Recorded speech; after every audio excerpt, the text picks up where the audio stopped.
Oke, silakan tadi dilanjutkan. Tadi Lucy sudah.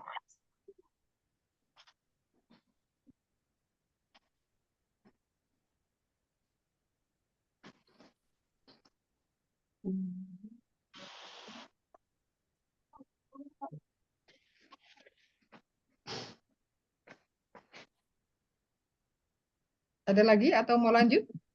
Mungkin itu Muji di kalimat pertama aja. Satu kalimat itu.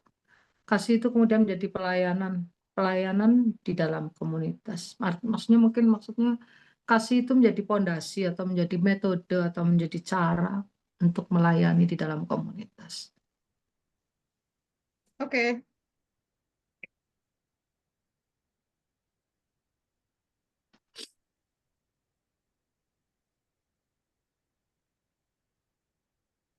Ibu Sur, ada sesuatu mau diungkapkan? Ya, itu dari kata-kata Tuhan yang mengatakan, sesungguhnya segala sesuatu yang kamu lakukan untuk salah seorang dari saudaraku yang paling hina, kamu telah melakukannya untukku. Jadi kalau kita menolong orang lain yang kekurangan, yang menderita, itu berarti kita telah berbuat kasih kepada Yesus. Karena Yesus itu menampakkan diri pada orang-orang yang miskin, hina, dan tersinggir. Begitu. Oke. Jadi wajah Yesus ditemukan ya dalam diri mereka yang hina dina. Oke, ada lagi? Satu lagi, kita diajak jangan pernah bosan untuk berbuat kasih. Oke, tidak pernah bosan. Pernah bosan. Untuk berbuat kasih.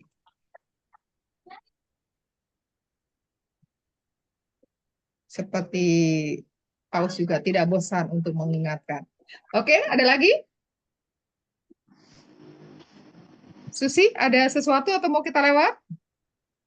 Lewat aja. Sudah Lewat. cocok semua. Bagus. Sudah cocok semua. Oke. Nah, inilah yang cocok ya dari artikel 213.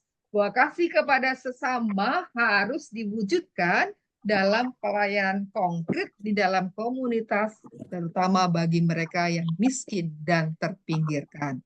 Nah, komunitas ini kan bisa dalam arti luas ya, gereja juga itu adalah komunitas ya. Yang pertama, kasih diwujudkan dalam pelayanan. Kasih sejati bukan hanya perasaan. Kasihan ya dia. Kasihan tidak cukup hanya rasa kasihan. Tetapi tindakan nyata yang melayani saudara-saudari dalam komunitas. Karena kalau kita hanya mengatakan kasihan, ya tetap orang itu lapar, ya tetap lapar ketika kita tidak memberikan makanan. Ya. Yesus hadir dalam orang-orang yang paling hina. Paus Fransiskus menegaskan kembali ajaran Yesus bahwa segala sesuatu yang dilakukan kepada mereka yang paling kecil dan hina sesungguhnya dilakukan untuk Yesus sendiri. Maka tadi dikatakan kasih itu universal, kasih yang terbuka, kasih yang tidak membeda-bedakan. Justru mereka inilah yang harus di tempat utama. Panggilan Yesus, ya, panggilan untuk menemukan Yesus dalam sesama. Yesus meminta umatnya untuk bertemu dengannya dalam diri orang-orang miskin, terpinggirkan, dan mereka yang menderita. Bukan berarti orang-orang kaya lalu diabaikan, bukan. Karena mereka sungguh-sungguh yang lebih membutuhkan. Ya, kalau orang-orang miskin kan mau makan aja kadang mesti berpikir dulu, bisa makan atau tidak. Kalau orang kaya kan apa dipikirkan, makan apa dan di mana ya. Ya, Tapi keindahan miskin apa? miskin itu kan nggak hanya secara jasmani. Mungkin dia Iya. kaya secara jasmani, tapi hati nuraninya atau pemikirannya miskin gitu. Jadi mungkin mereka juga harus ditolong dalam hal Tapi apa dia. sekarang ya lebih banyak itu sebenarnya. Mungkin itu ya. Tak Betul. banyak tapi miskin. Ya. Kemiskinan dalam arti yang luas ya. Hmm. Keindahan perjumpaan dengan Kristus dalam pelayanan. Melayani sesama bukan hanya tugas, tetapi juga sebuah pengalaman rohani yang memperdalam perjumpaan dengan Yesus. Ya. Jadi ketika kita ya mendapat tugas tertentu, ya kita hayati itu bukannya sekedar tugas itu. Tapi justru melalui tugas itu saya bisa mengalami perjumpaan dengan Tuhan, menjadi menemukan pengalaman rohani. Ya, karena kalau melayani itu menganggap sebagai tugas, mungkin akan menjadi beban. Ya, akan menjadi beban, mesti pikir-pikir, hitung-hitung. Tapi ketika melayani, kita terima sebagai sarana di mana saya bisa berjumpa, mengalami perjumpaan dengan Tuhan, bisa menjadi lebih mendorong ya, lebih memberi api jadi bahan bakar, bukan lagi beban.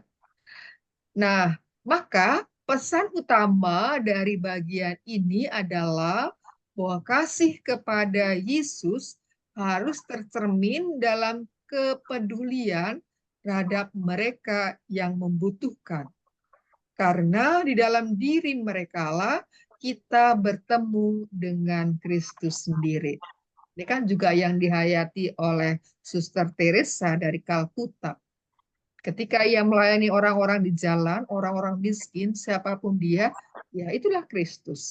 Kristus yang ia sembah, Kristus yang ia imani. Dan dia menjadikan dirinya adalah sebagai pensil di tangan Allah. Mana Allah yang selalu menjumpai orang-orang yang demikian. Ya, 214. Ya, silakan Lucy.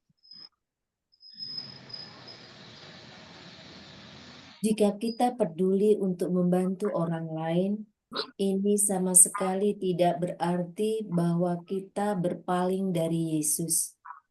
Sebaliknya, kita bertemu dengannya dengan cara lain. Kapanpun kita mencoba membantu dan merawat orang lain, Yesus ada di sisi kita. Kita tidak boleh lupa bahwa ketika Dia mengutus murid-muridnya dalam misi, Tuhan turut bekerja dan meneguhkan firman itu dengan tanda-tanda yang menyertai. Markus 16 bab 20. Dia selalu ada, selalu bekerja, berbagi dalam upaya kita untuk berbuat baik. Dengan cara yang misterius, kasih-Nya hadir melalui pelayanan kita. Dia berbicara kepada dunia dalam bahasa yang terkadang tidak membutuhkan kata-kata. Oke. Berbicara kepada dunia dalam bahasa yang tidak membutuhkan kata-kata. Oke, silakan kita baca kembali dalam hati untuk menemukan apa yang Tuhan inginkan dari kita.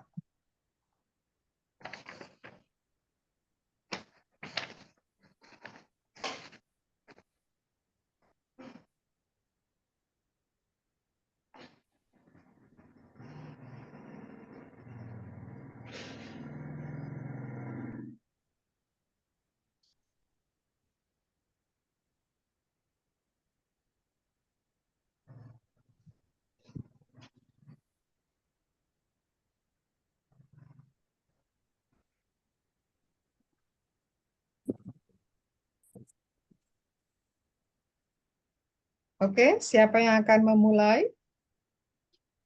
Saya. Ya, silakan, Bu Sur. Aji mana lupa. Apa? Dengan cara yang misterius, kasihnya hadir melalui pelayanan kita. Jadi kalau kita melayani, memperhatikan orang lain, Tuhan tidak akan membiarkan kita bekerja sendiri, tapi selalu Tuhan berkarya di dalam diri kita. Dengan demikian, kita itu menghadirkan Yesus dalam perbuatan kita,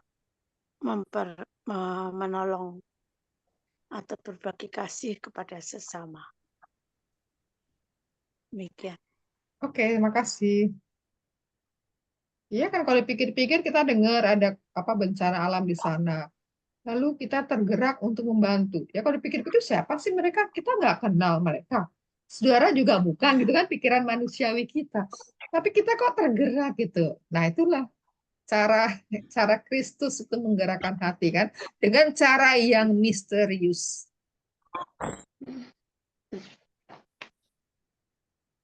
Oke, berikutnya kesempatan dibuka. Masih dari kata itu, saya mencoba secara misterius cintanya itu hadir melalui pelayanan. Dia berbicara kepada dunia dalam bahasa yang terkadang tidak membutuhkan kata-kata. Jadi ya tadi peduli kepada mereka atau orang-orang atau seseorang tanpa berkata-kata tetapi dengan tindakan yang nyata, itulah yang diajarkan Tuhan. Jadi tidak harus berkata saya membantu kamu, tidak. Tetapi ya tanpa bahasa, tanpa kata, tetapi hadir. Misalnya ada pengumuman entah di gereja, entah di mana, berpartisipasi untuk membantu mereka yang sedang mengalami. Nah, pada hari ini nih di Gereja Santo Yosef itu, makanya tadi agak lama, itu dari Tegal Sari itu, parokinya Romo Kus siapa ya? Kus itu Kus saya Mariadi. kadang-kadang Kus Mariadi. Nah, jadi khotbahnya itu sangat panjang. Jadi dia membawa rombongan, menggalang dana, menayangkan pastoran yang ya bisa dibayangkan lah apa yang ini dalam keadaan yang prihatin dan ingin membangun, terus itu menggalang dana seperti itu. Lalu setiap orang diajak untuk ini. Nah itu contoh aja saya teringat itu. Tetapi di sini kata-kata itu yang tadi secara misterius cintanya hadir melalui pelayanan itu, ya seperti itulah bahwa tidak mengenal siapa di sana siapa, kamu siapa, tetapi ya tergerak hati itu tadi karena disentuh oleh Tuhan dan tidak perlu saya mengatakan dengan kata-kata tetapi ya dengan tindakan yang konkret dan nyata, peduli, membantu untuk dan juga mengungkapkan diri atau mengungkapkan apa ya, menemukan Yesus ya melalui orang lain lah, seperti itu. Oke, terima kasih.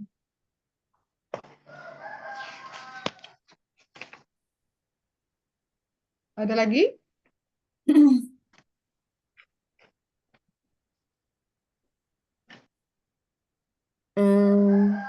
Saya Ci, Ya. di sini di bait pertama itu kita diajak untuk peduli untuk membantu orang lain. Sikap peduli.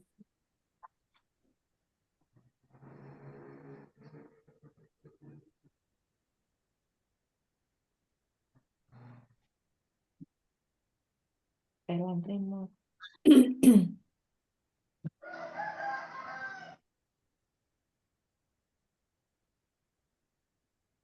Oke.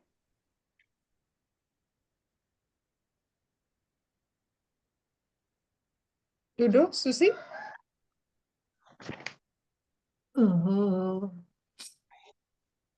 Itu menegaskan tentang perutusan.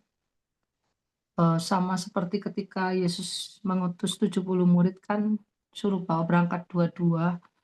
itu dikatakan bahwa di sana Yesus tidak meninggalkan mereka, tapi justru pada saat mereka menolong orang lain, membantu orang lain, peduli dengan orang lain, Yesus tidak berpaling, tapi Yesus justru hadir dalam wujud yang berbeda.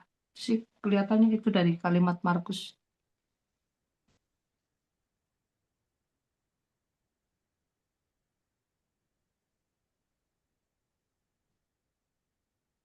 Oke. Sus, ada yang mau disampaikan? Nggak ada. Oke, berikutnya.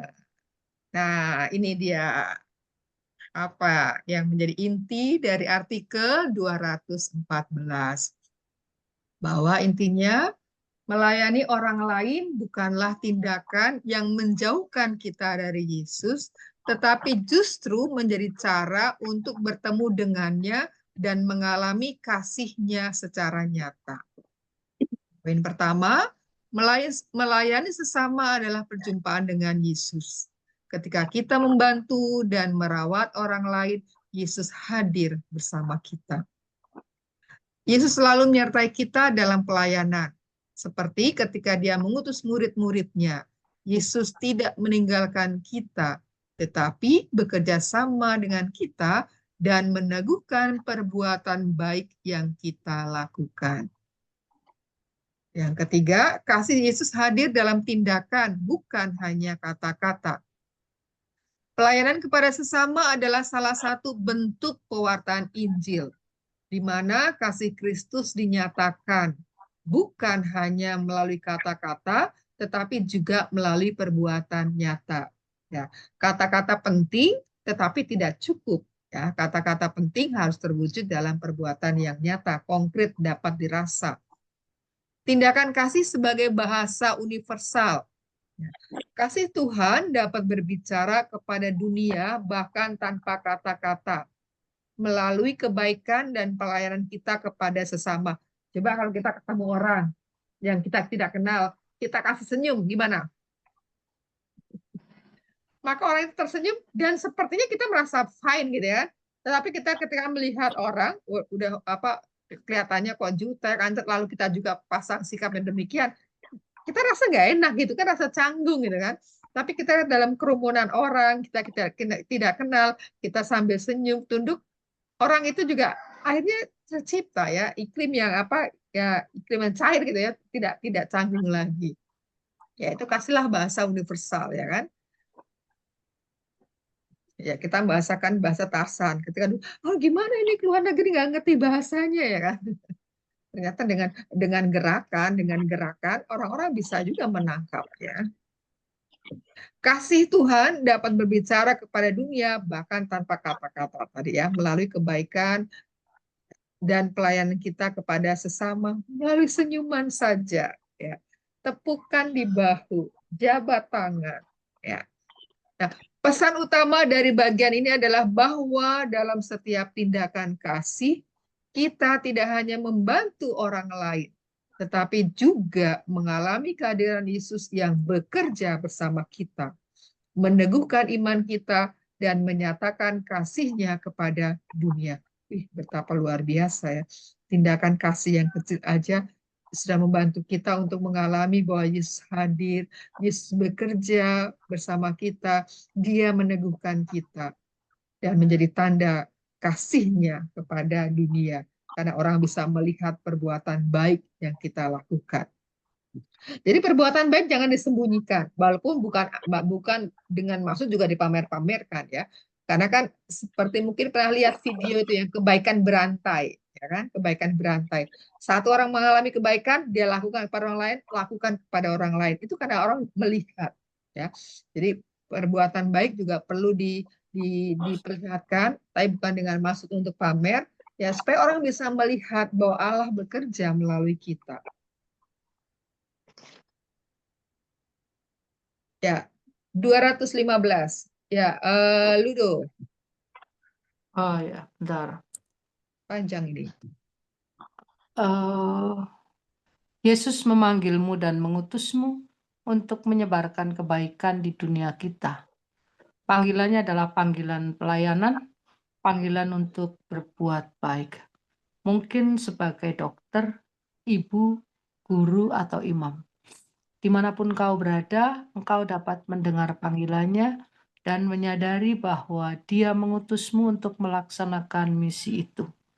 Dia sendiri memberitahu kita, "Aku mengutus kamu."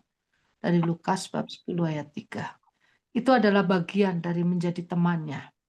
Namun agar persahabatan itu matang, terserah padamu untuk membiarkan Dia mengutusmu dalam misi di dunia ini. Dan untuk melaksanakannya dengan percaya diri, murah hati, bebas, dan tanpa rasa takut. Jika engkau tetap terjebak di zona nyamanmu sendiri, engkau tidak akan pernah benar-benar menemukan keamanan, keraguan dan ketakutan, kesedihan dan kecemasan akan selalu tampak di cakrawala. Mereka yang tidak melaksanakan misi mereka di bumi ini tidak akan menemukan kebahagiaan, tetapi kekecewaan. Jangan pernah lupa bahwa Yesus ada di sisimu di setiap langkah. Dia tidak akan melemparkanmu ke dalam jurang atau meninggalkanmu pada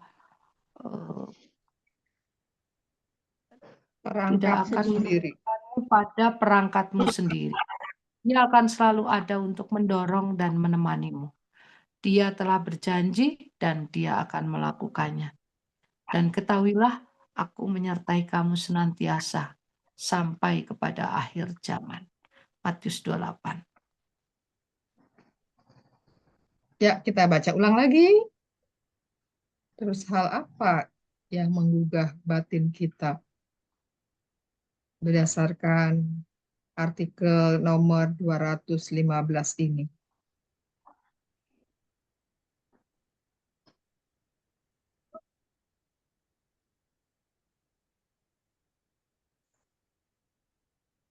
Aku menyertai kamu senantiasa sampai kepada akhir zaman.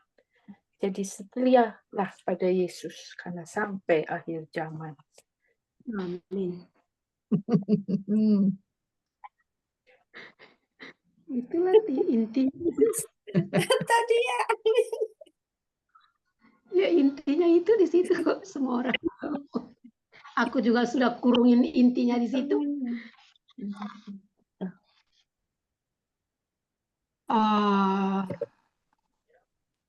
Iya, masih soal perutusan sebenarnya kan.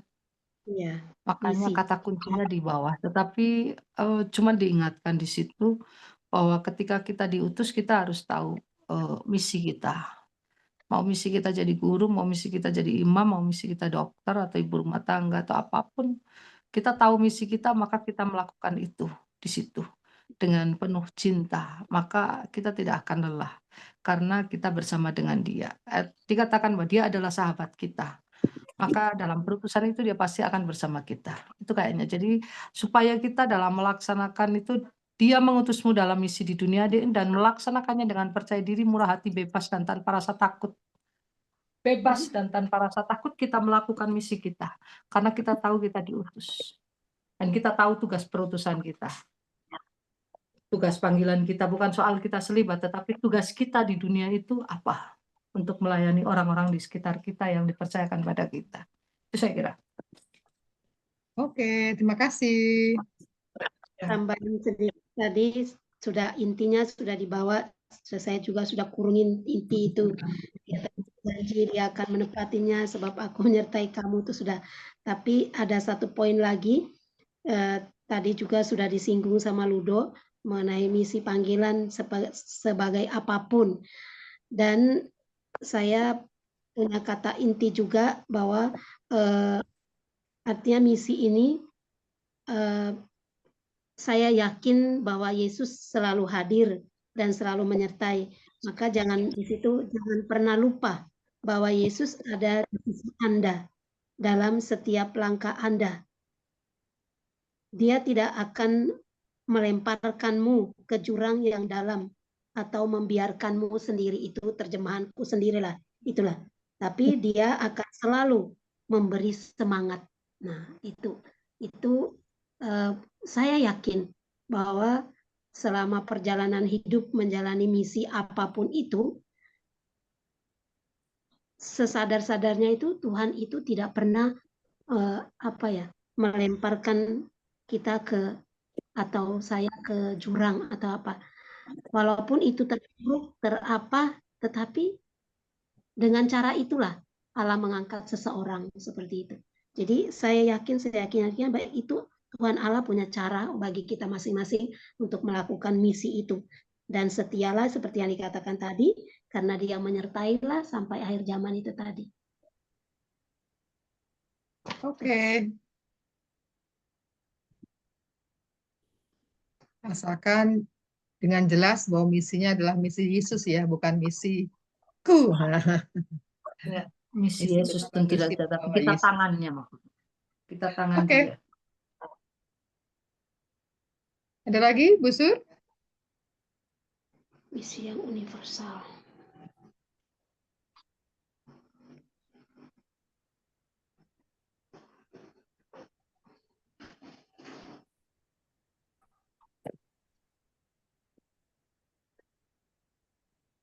Idem sama yang lain. Oke, terima kasih. Kalau begitu, sekarang kita lihat apa sih intinya. Inilah dia, inti dari artikel 215. Bahwa Yesus memanggil setiap orang untuk menjalankan misi pelayanan di dunia dengan penuh keberanian dan kepercayaan kepadanya. 1. Panggilan untuk menyebarkan kebaikan. Yesus mengutus setiap orang dalam profesi atau peran apapun untuk melakukan kebaikan dalam menjalankan misi kasih di dunia ini. Tadi diungkapkan oleh teman-teman. Yang kedua, misi sebagai bagian dari persahabatan dengan Yesus. Menjadi sahabat Yesus berarti siap diutus olehnya dan melaksanakan tugas dengan percaya diri, murah hati, dan tanpa rasa takut. Karena nomor 4 itu. 3, zona nyaman bukanlah tempat pertumbuhan sejati. Tetap dalam kenyamanan sendiri dapat menimbulkan ketakutan, kesedihan, dan kecemasan. Sedangkan mereka yang menjalankan misi Tuhan akan menemukan kebahagiaan sejati. Ya, kalau kita sudah di tempat yang aman nyaman, mungkin kita tidak akan punya pemikiran untuk melakukan sesuatu yang menantang karena semuanya sudah oke, sudah aman, sudah terjamin. Ya, ini justru tidak membuat orang itu mengalami pertumbuhan. Justru ketika menghadapi kesulitan, menghadapi tantangan, menghadapi cobaan, nah manusia itu ketika mampu mengolahnya bisa mengalami pertumbuhan rohani.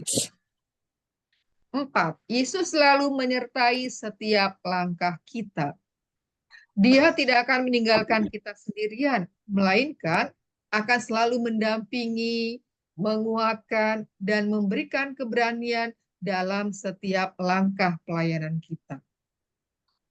Tadi yang sudah yang oleh Susi yang pertama, lalu Antonia juga kata tadi melingkari, ya, merupakan bagian terakhir dari Injil Matius.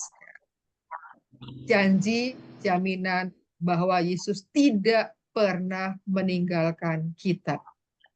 Selama kita berpaut, selama kita menyatu dengannya sebagai pokok anggur. Ya, tadi kata Ludo. Maka pesan utama dari bagian ini adalah bahwa hidup yang penuh makna ditemukan dalam menjawab panggilan Tuhan dan menjalankan misi pelayanan dengan keyakinan. Karena Yesus selalu menyertai dan mendukung kita hingga akhir zaman. Haleluya. Amin, saudara-saudara. Amin. Amin. Ya, 216. Silahkan Antonia. Ya, amin, selesai. Terakhir nomor 220. Dengan caramu sendiri, engkau juga harus menjadi misionaris seperti para rasul dan murid-murid Yesus yang pertama.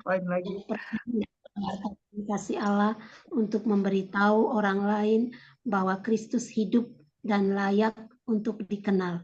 Santa Teresa mengalami ini sebagai bagian penting dari persembahannya kepada kasih yang penuh belas kasih.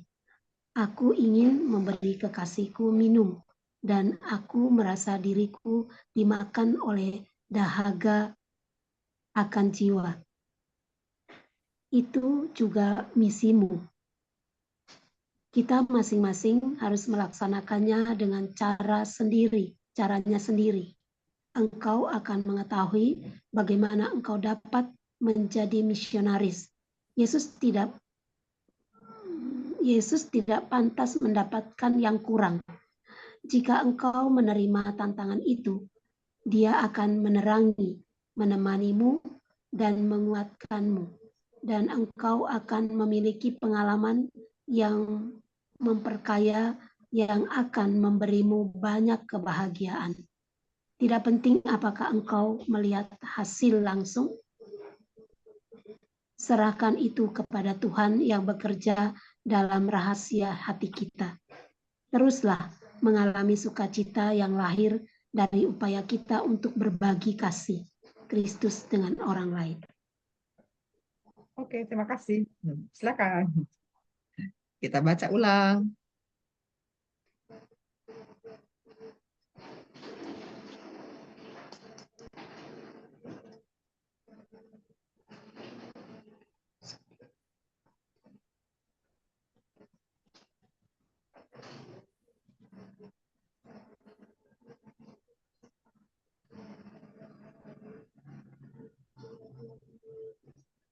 Ada yang akan sharingkan? Ya, Ya, silakan Bu Sur. tidak penting apakah engkau melihat hasil langsung. Serahkan itu kepada Tuhan yang bekerja dalam rahasia hati kita. Saya jadi teringat Romo Cito yang mengatakan CM dan familias gabuk artinya tidak menghasilkan buah. Tapi saya tahu bahwa teman-teman dalam komunitas ini sudah melakukan secara maksimal apa yang harus dan lakukan. Kalau sekarang hasilnya belum kelihatan, belum ada tanda-tanda bertambahnya anggota. Tapi saya percaya bahwa Tuhan itu bekerja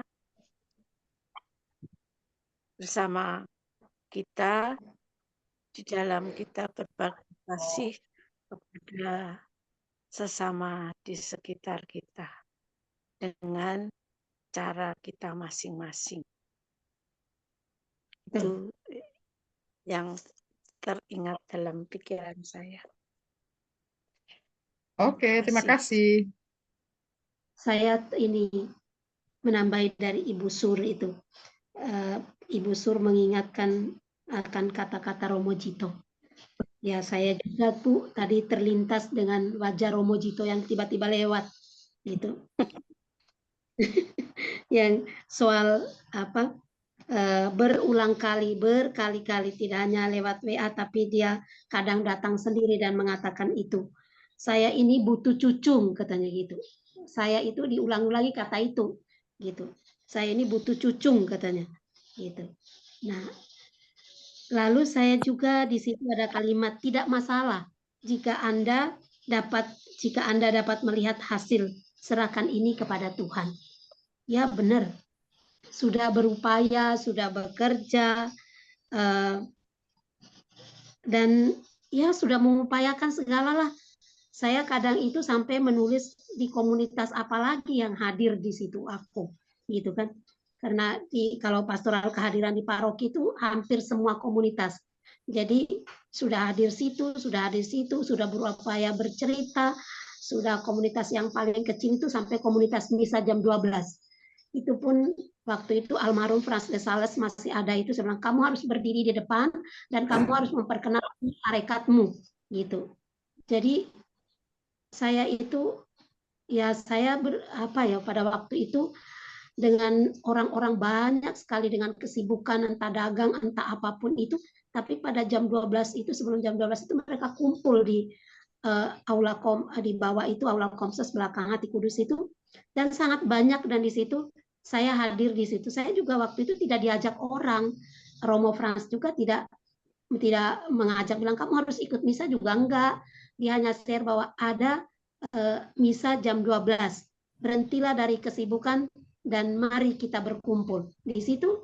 Dan saya datang itu saya merasa itu komunitas yang paling kecil udah dari sekian komunitas yang saya hadir di sana, dan saya bercerita setiap kali itu hadir di satu komunitas, pasti orang bilang ceritalah tentang tarekatmu, kongregasi atau tarekatmu itu, dan saya bersaksi di situ.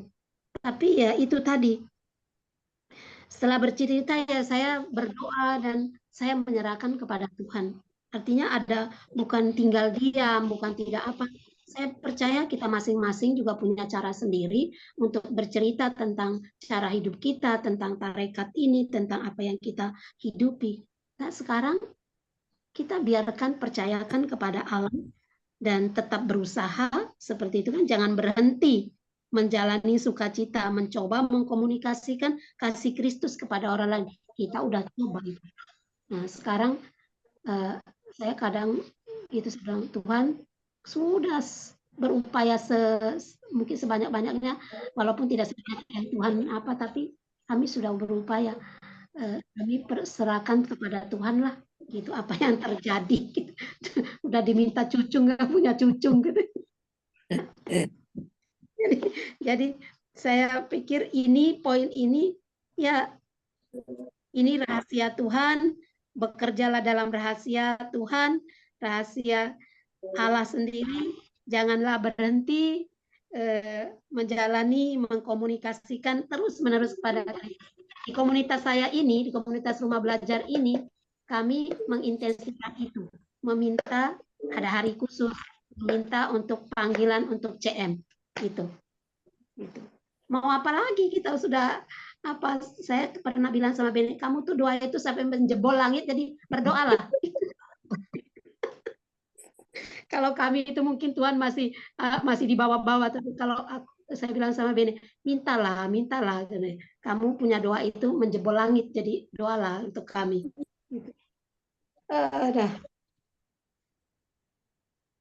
Begitu mendengar dia sakit, langsung saya, aduh Tuhan, gimana nih, gitu. Biar banyak berdoa buat kita. Iya, betul.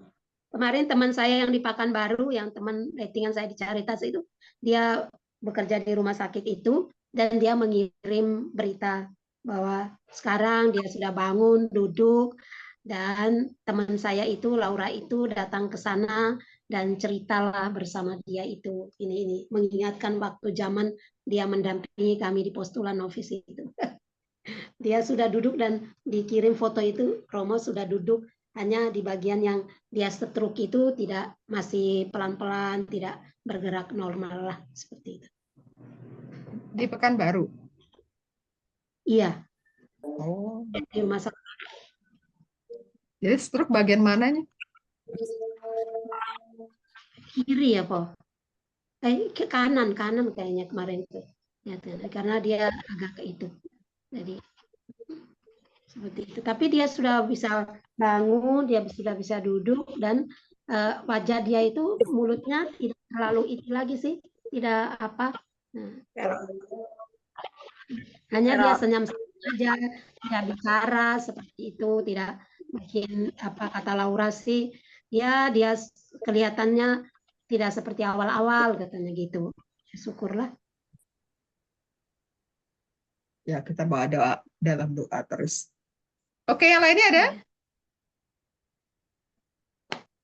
Atau kita lanjut saja karena masih ada beberapa? Ya, kita lanjut aja ya. Ya.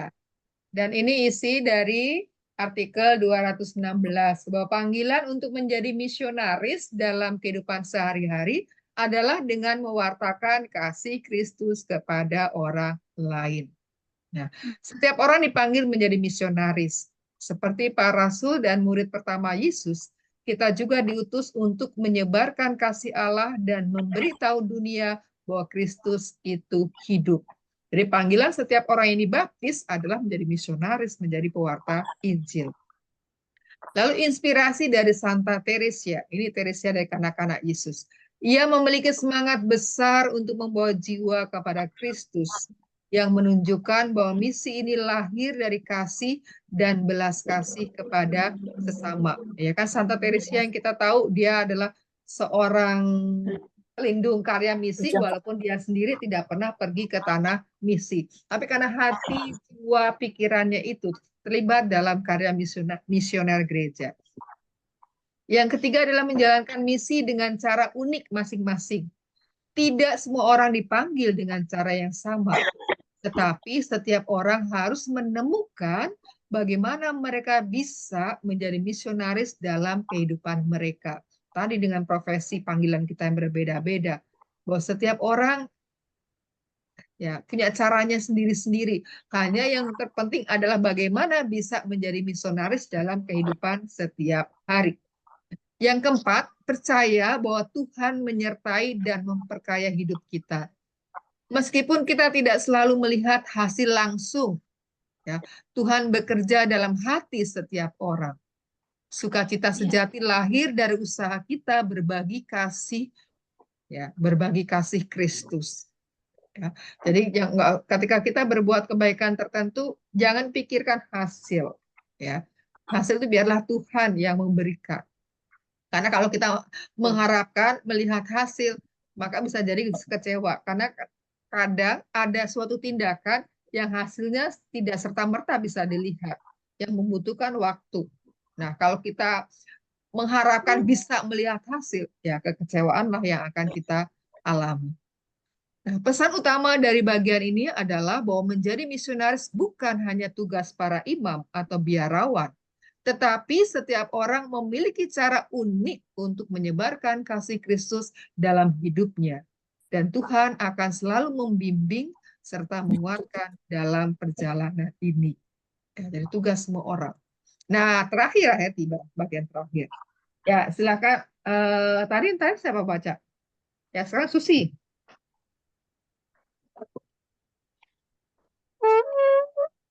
Aku meminta Tuhan kita Yesus Kristus untuk mengabulkan agar hati kudusnya dapat terus mencurahkan aliran air hidup yang dapat menyembuhkan luka yang telah kita sebabkan, memperkuat kemampuan kita untuk mengasihi dan melayani orang lain, dan mengilhami kita untuk melakukan perjalanan bersama menuju dunia yang adil, solider, dan bersaudara. Sampai hari itu, ketika kita akan bersukacita dalam merayakan bersama perjamuan kerajaan surgawi di hadapan Tuhan yang bangkit, yang menyelaraskan semua perbedaan kita dalam terang yang memancar terus-menerus dari hatinya yang terbuka. Semoga Dia diberkati selamanya. Oke. Amin. Ini mau sharing atau mau langsung intinya? Ya, intinya masalahnya sebuah doa kan, doa kepada Tuhan supaya kita diberi apa dan kita juga bisa memberikan, mungkin intinya di situ ada dapat menyembuhkan luka hati yang disebabkan menguatkan pengampunan mungkin. Intinya aja. Kita langsung ke inti ya. Oke. Iya. Inti dari artikel 220 yang merupakan bagian terakhir dari ensiklik ini, yaitu berisi permohonan kepada Tuhan agar hati kudusnya terus mencurahkan kasih dan penyembuhan bagi dunia, serta membimbing umat manusia menuju persaudaraan dan keadilan. Yang pertama, permohonan untuk penyembuhan dan kasih. Yesus diharapkan terus mengalirkan air hidup yang menyembuhkan luka yang ditimbulkan oleh umat manusia. 2, dikuatkan dalam kasih dan pelayanan. Tuhan diminta untuk memberi kekuatan agar kita mampu mengasihi sesama dan melayani mereka dengan tulus. 3, perjalanan menuju dunia yang lebih baik. Inspirasi dari Tuhan diharapkan membawa umat manusia menuju keadilan, solidaritas, dan persaudaraan sejati. Keempat, harapan akan persatuan di hadapan Tuhan. Akhirnya semua perbedaan akan diselaraskan dalam terang kasih Kristus di kerajaan surga. Jadi pesan utama dari bagian ini adalah doa agar kasih Tuhan terus mengalir, menyembuhkan dunia, memperkuat umatnya dalam kasih, serta menuntun kita menuju persatuan dan keadilan. Hingga akhirnya kita merayakan kebersamaan dalam kerajaan surga. Itulah teman-teman akhir dari artikel 220 dari ensiklik Dilexit Nos. Ya. Nah, nanti bisa kita baca atau suatu saat kita bisa agendakan untuk pertemuan berikutnya kalau memang mau dari bagian per bagian. Ini kan tadi adalah bagian-bagian yang memang dimunculkan di dalam dokumen yang untuk kita refleksikan dalam rangka persiapan untuk asamblea. Nah, kita nanti bincang-bincang nanti setelah kita doa penutup ya. Ya, kita doakan doa malaikat Tuhan walaupun sudah lewat. Kemudian nanti masing-masing doa umat ya, doa singkat doa umat yang dihubungkan dengan tema refleksi kita hari ini. Ya, untuk doa malaikat Tuhan minta Ibu Surtina dan Lucy. Ya, silakan. Dalam nama Bapa dan Putra dan Roh Kudus. Amin. Amin. Maria diberi kabar oleh malaikat Tuhan bahwa ia akan mengandung dari Roh Kudus. Salam Maria, penuh rahmat, Tuhan sertamu. Terpujilah engkau di antara wanita, dan terpujilah buah tubuhmu, Yesus. Santa Maria, Bunda Allah, doakanlah kami yang berdosa ini, sekarang dan waktu kami mati. Amin. Aku ini hamba Tuhan. Terjadilah padaku menurut perkataanmu. Salam Maria, penuh rahmat, Tuhan sertamu.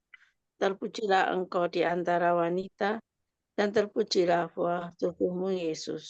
Santa Maria, Bunda Allah, doakanlah kami yang berdosa ini, sekarang dan waktu kami mati. Amin. Sabda sudah menjadi manusia. Dan tinggal di antara kita. Salam Maria, penuh rahmat, Tuhan sertamu. Terpujilah engkau di antara wanita, dan terpujilah buah tubuhmu, Yesus. Santa Maria, Bunda Allah, doakanlah kami yang berdosa ini, sekarang dan waktu kami mati. Amin. Doakanlah kami, ya Santa Bunda Allah, supaya kami dapat menikmati janji Kristus. Marilah kita berdoa. Ya Allah, karena kabar malaikat kami mengetahui bahwa Yesus Kristus Putramu telah menjadi manusia. Kami mohon curahkan rahmat-Mu ke dalam hati kami, supaya karena sengsara dan salibnya, kami dibawa kepada kebangkitan yang mulia, sebab Dialah Tuhan dan pengantara kami. Amin. Amin. Nah, kita lanjutkan dengan masing-masing untuk berdoa.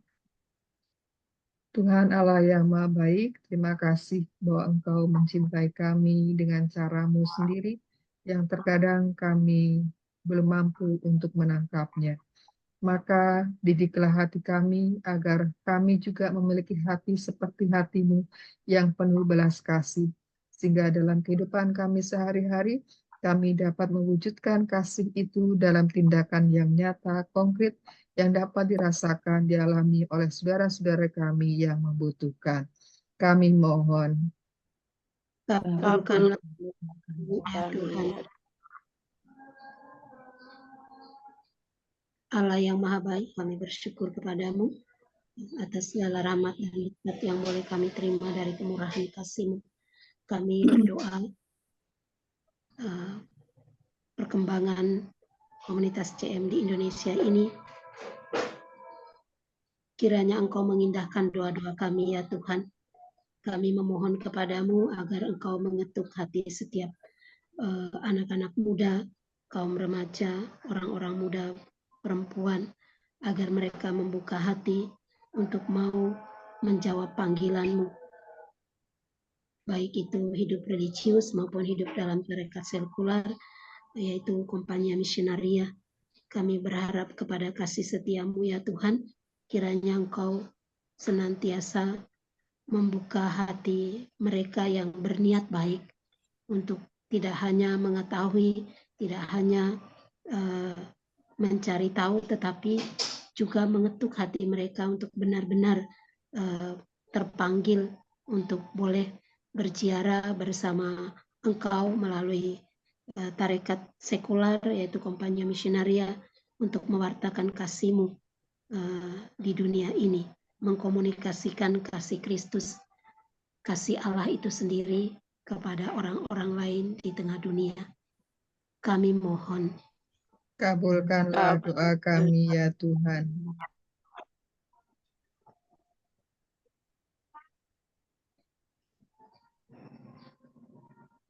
Kami juga berdoa bagi para pendahulu kami, terutama bagi mereka yang sudah meninggal, secara khusus bagi Pater Albino, bagi Francisca, juga bagi Rina Ekle, dan juga teman-teman yang lain yang kami saat di Italia berada bersama di sana.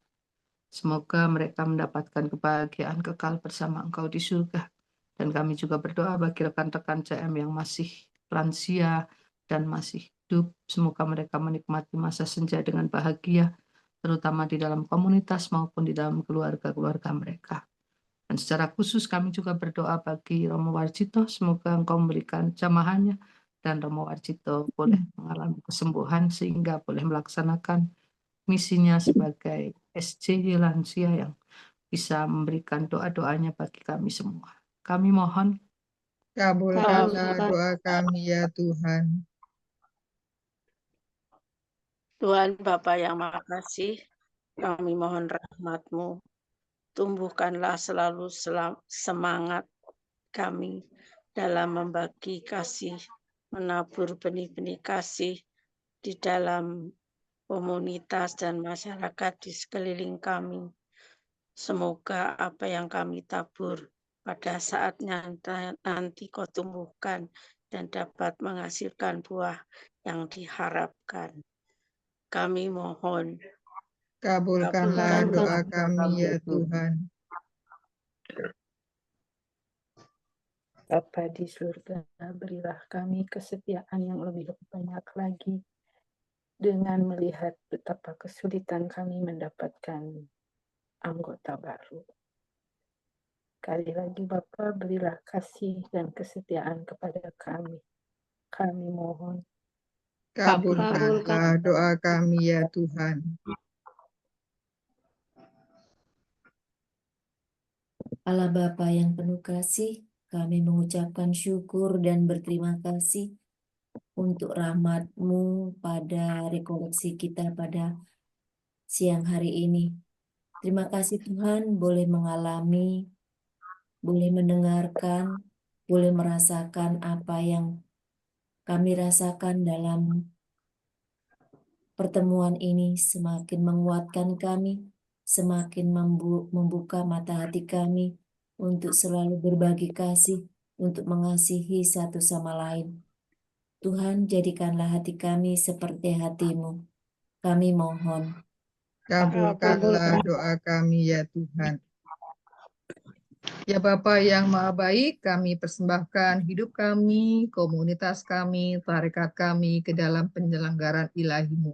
Biarlah melalui kehadiran kami, banyak orang semakin merasakan kasih-Mu. Semua ini kami mohon kepadamu karena Kristus Tuhan dan pengantara kami. Amin. Amin. Kemuliaan kepada Bapa dan Putra dan Roh Kudus. Seperti pada permulaan, sekarang selalu, dan sepanjang segala abad. Dalam nama Bapa dan Putra dan Roh Kudus. Amin. Amin. Amin. Terima kasih, Selamat Muji. siang. Ya.